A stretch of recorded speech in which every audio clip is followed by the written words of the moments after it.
سلام عزیزان، به کانال ماجیک ویچر خوش اومدید. با 2 دسته کارت میخوام برای شما فال بگیرم. در واقع انرژی خوانی انجام بشه. این انرژی خوانی یک مقدار متفاوت هست و لازم هست که هر نیتی که دارید لطفاً نفس عمیق بکشید تا ابتدا با کارت های تاروت انرژی خوانی رو انجام بدم برای هر نیتی که شما عزیزان دارید. ببینیم که وضعیتتون به چه صورت هست و اینکه پیام محافظین تاروت برای ما چی هست. هر نیتی که دارید انجام بدید، نفس عمیق بکشید.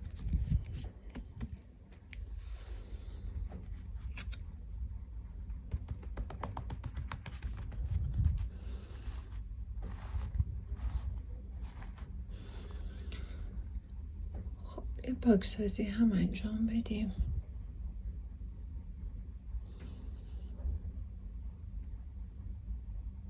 قبلا البته پاکسازی انجام شده ولی خب دیگه به نیت شما آتش سوزی داره میشه.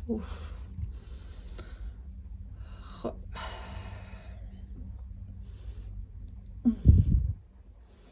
اسماج دیگه. عزیزان نیت کنید هر نیتی که دارید شفاف، روشن، نفس عمیق بکشید و بخواید که در واقع محافظین تاروت راهنماییتون کنن. خب آماده هستید؟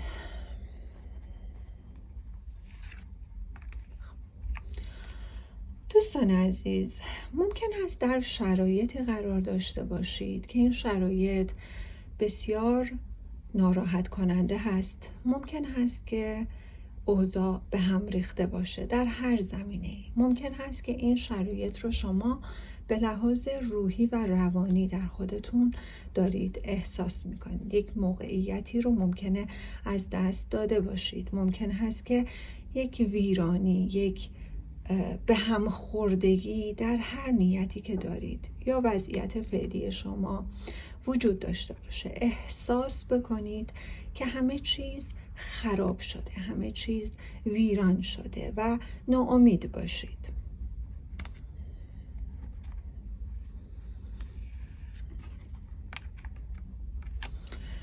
کارت دوم در واقع داره به ما پیام میده که لازم هست که گذشته هر چیزی که بود رو پشت سر بگذارید. لازم هست رهاسازی بکنید. اگر که چیزی رو از دست دادید، این پیام رو داره بهتون میده که اون رو به دست میارید. فرقی نداره شما خانم هستید، آقا هستید، جنسیت فرقی نداره، نیتتون فرقی نداره. داره به شما پیام میده، میگه که میبایست که در خصوص نیتی که دارید، حالا آشفته حالی که دارید، چیزی که از دست دادید، شما یک مقدار در واقع رهاسازی داشته باشید. اگر احساس میکنید که باید هزینه ای رو برای کسی انجام بدید، اون هزینه رو بکنید. اگر احساس میکنید به لحاظ مالی این خسارت به لحاظ مالی بوده، نگران نباشید، برای شما برگشت مال وجود داره. اما پیام های بعدی هم مهم هستن. پیام های بعدی: ناراحتی، ضربه، دلشکستگی، ترس از شکست مجدد. یعنی اون چیزی که در واقع مانع رسیدن شما به اهداف و خواسته هاتون میشه، در واقع ترس هست. اینکه قبلا آسیبی دیدید، قبلا شکستی رو متوجه شدید، قبلا ضربه مالی، عاطفی، احساسی، هر چیزی که خوردید باعث شده که شما همچنان دچار ترس، درد و رنج باشید.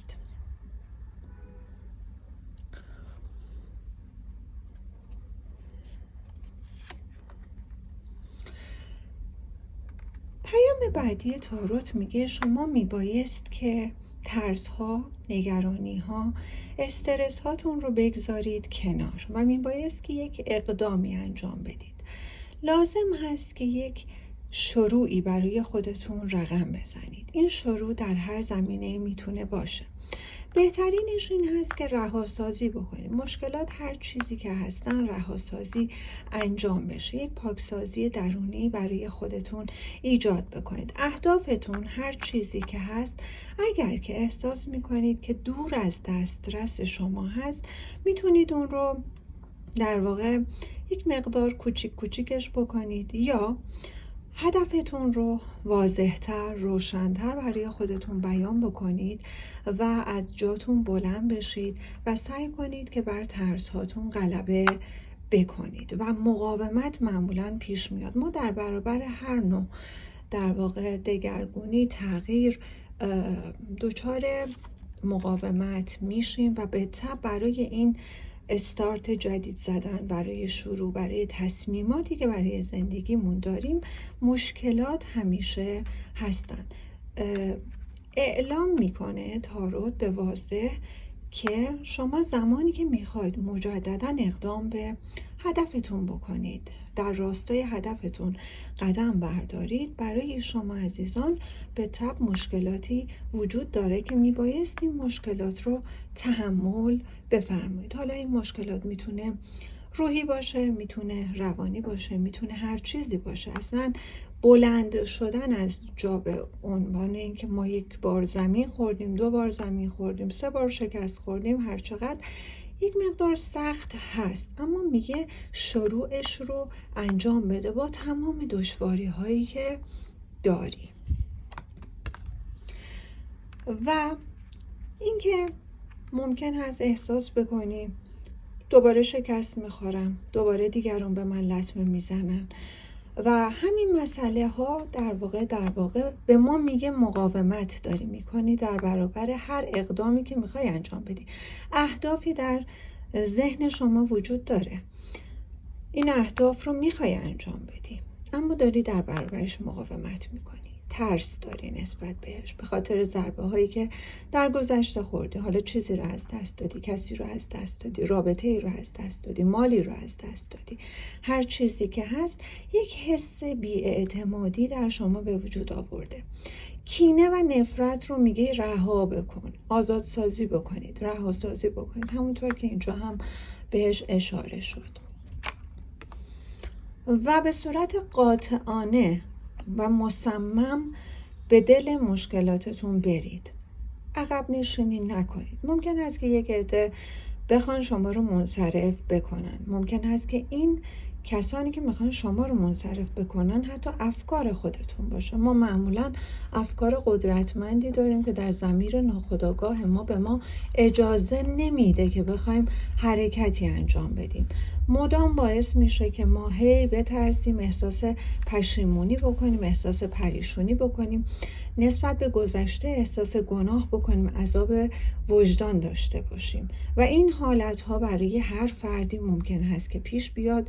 برای شمایی که نیت کردی یک مقدار ممکن است که این شرایط وجود داشته باشه و شما یک مقدار احساس گناه، احساس پشیمونی نسبت به اتفاقاتی که در گذشته افتاده داشته باشین و همین مسائل باعث بشه که نخواهید اقدام بکنید، در حالی که داره بهتون میگه که میبایست اقدام بکنید.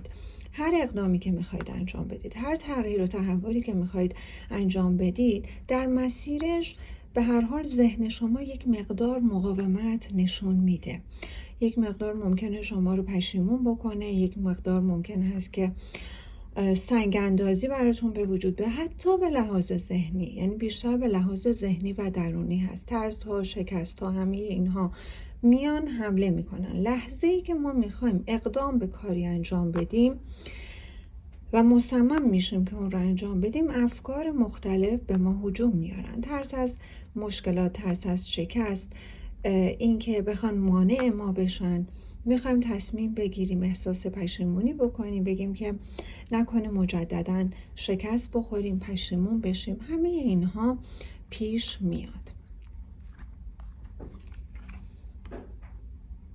اما راه روشن هست. ببینید میگه که این مقدار لازم هست که شما اتصال پیدا کنید به شهودتون، اتصال پیدا بکنید به جهان هستی، ارتباط برقرار بکنید با در واقع نیروهای معنوی تا بتونید آگاهی پیدا کنید، آگاهی پیدا بکنید و مطمئن بشید که ما خوب و بد مطلق در جهان هستی نداریم. ما همه چیز رو به صورت نسبی به دست میاریم. موفقیت ها نسبی هستن، شکست ها نسبی هستن، هیچ چیزی دائمی نیست و برگ برنده دست شما هست. آگاهی اصلی رو خودتون به دست میارید و این اتفاق برای شما خواهد افتاد. و بهتون داره این پیام رو میده. اگر که نیت مالی هست، اگر که نیت بیشتر به سمت مالی رو دارم تفسیر میکنم این کارت رو، میگه حالا ممکن هست که یک پشیمونی درباره از دست دادن مال، اموال یا هر چیزی که داشته باشی، لازم هست که یک مقدار صرفه‌جویی داشته باشید. اگر که به چیزی رو به دست آوردید، یک مقدار آینده نگر باشید، صرفه‌جویی بکنید، پسنداز داشته باشید. و از طرف دیگه در خصوص نیت‌های دیگه میگه اون چیزهایی رو که به دست میارید رو هر چقدر کوچیک، هر چقدر به نظر خودتون ممکن هست که در واقع ارزش آنچنانی نداشته باشه، چه در زمینه معنوی چه در هر نیت دیگه‌ای، قدرش رو بدونید. در واقع قدر شناس باشید و ازش مراقبت بکنید. مراقبت بکنید تا اون رو از دست ندید. و بدگمانی ها، ترس ها، همه چیز رو پشت سر بگذارید. بهتر هست که یک مقدار نسبت به خودتون سختگیری رو کمتر بکنید. بیشتر برای شما دیده میشه که خودتون رو ملامت میکنید. ممکن هست که از حرف و حدیث و قضاوت دیگران بترسید. اصلا ممکن هست که در اطراف شما یک کسانی باشند که واقعاً به دلیل سنگ‌اندازی اونها یک سری مشکلات برای شما به وجود اومده. که کارت بعدی میگه که بهتر هست که منطقی رفتار بکنید، محکم و استوار رفتار بکنید نسبت به اون چیزی که درباره شما گفته شده، شنیده شده، حالا چه راست چه دروغ، هر چیزی نسبت به اون کاملا موقعیت خودتون رو محکم کنید، اهمیت ندید به این مسائل. جایگاهتون، موقعیتتون، هر چیزی که هست رو شما به دست میارید و حتی بهتون پیشنهاد میده که ممکنه در این مسیر شما نیاز به یک راهنمای معنوی داشته باشید. از فرشتگان مقرب استفاده کنید، از یک بزرگتری راهنمایی بگیرید تا به خواسته هاتون برسید و مسیر برای شما مسیر روشنی هست. اون مسیری که شما دارید طی می‌کنید برای شما کاملا عالی هست و شما میتونید از تمامی توانایی‌ها، قدرت‌های درونی خودتون استفاده بکنید و اضافه ها، اون مسائل اضافه‌ای که در ذهن شما وجود داره، در زندگی شما وجود داره، لازم هست که اینها دور ریخته بشه، بهشون توجه نداشته باشید تا به اون نتیجه‌ای که میخواید برسید. این پیام تاروت بود تا اینجای موضوع. هر چیزی که شما نیت کردید، روند کاری، روند نیت شما و مشکلات شما رو نشون میده. مقاومت پذیری شما در برابر یک سری تصمیمات، در خصوص یک سری اقدامات رو نشون میده. و اما بریم ببینیم که لنورمند در این زمینه چه پیامی داره.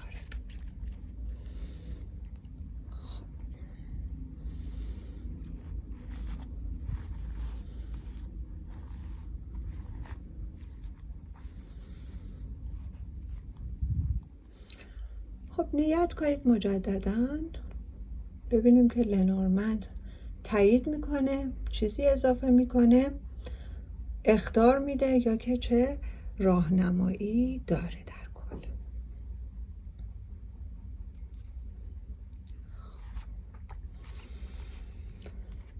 خب از لنورمند در واقع لنورمند داره به شما میگه که جهتت رو مشخص بکن، مسیرت رو مشخص بکن. همون چیزی که در تاروت گفته شد، یعنی اینکه باید واضح باشه. خواسته ای که داری رو واضح بکن، واضح باشه همه چیز، مسیر و هدفت مشخص باشه. وقتی که مسیر و هدفت مشخص باشه شما به موفقیت میرسید.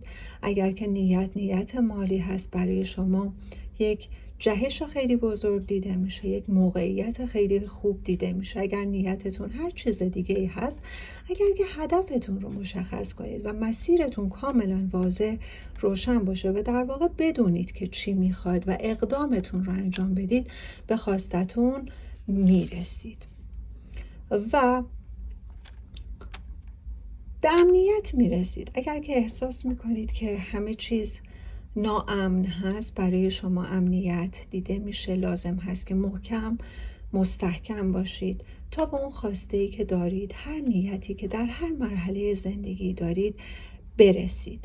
اگر که نیتتون، حالا بر اساس خود تفسیر کارت های لنورمند بخوام بگم، اگر که نیتتون در واقع خرید و فروش ملک یا هر چیزی که هست، به نتیجه میرسید. اگر نیتتون آرامش در خانواده هست، آرامش هست که مثلا برید سر خونه زندگیتون، براش میگه هدف باید تعیین بکنید، فرصت‌های خیلی خوب براتون ایجاد میشه و شما به اون خواستتون در نهایت میرسید. و در واقع این هم تاییدی هست بر اون چیزی که کارت‌ها و محافظین در واقع تاروت به ما پیامش رو دادن. پس شما حتما هدفتون رو مشخص کنید، جهتتون رو مشخص کنید، مسیرتون رو مشخص کنید، اهدافتون رو اگر که خیلی بزرگ هست میتونید ریزش کنید، قدم به قدم پیش برید. موانع و مشکلات بر اساس اون چیزی که تاروت به ما گفت به تبع وجود داره. یک سری مقاومت‌های ذهنی وجود داره، مقاومت‌های ذهنی و همچنین کسانی که از بیرون ممکنه ما رو نسبت به هدفمون ناامید بکنن. اما در هر صورت باز هم لنورمند داره تایید میزنه بر پیام محافظین تاروت که شما هدفت رو مشخص بکن. برای شما جهت وقتی که مشخص باشه، مسیرت که مشخص باشه، جهش مالی، رشد و پیشرفت در هر زمینه‌ای فراهم میشه. با تلاش و کوشش و با توجه به کارت‌های تاروت، شما با تلاش خودتون، با رشد، با استفاده از در واقع اون الهامات شهودی که بهتون میشه، میتونید به خواسته هاتون برسید در هر زمینه‌ای که هست و به امنیت، آرامش، اقتدار، هر چیزی که مد نظرتون هست برسید. اگر که مشکل مالی دارید، این هم در طول مسیر با برنامه ریزی صحیح مالی رفع میشه. اگر نیت این هست که در چارچوب خانواده قرار بگیرید یا یک خانواده امن داشته باشید، یک امنیتی برای خودتون به وجود بیارید، میگه تعیین هدف بکنید و به خواستتون میرسید.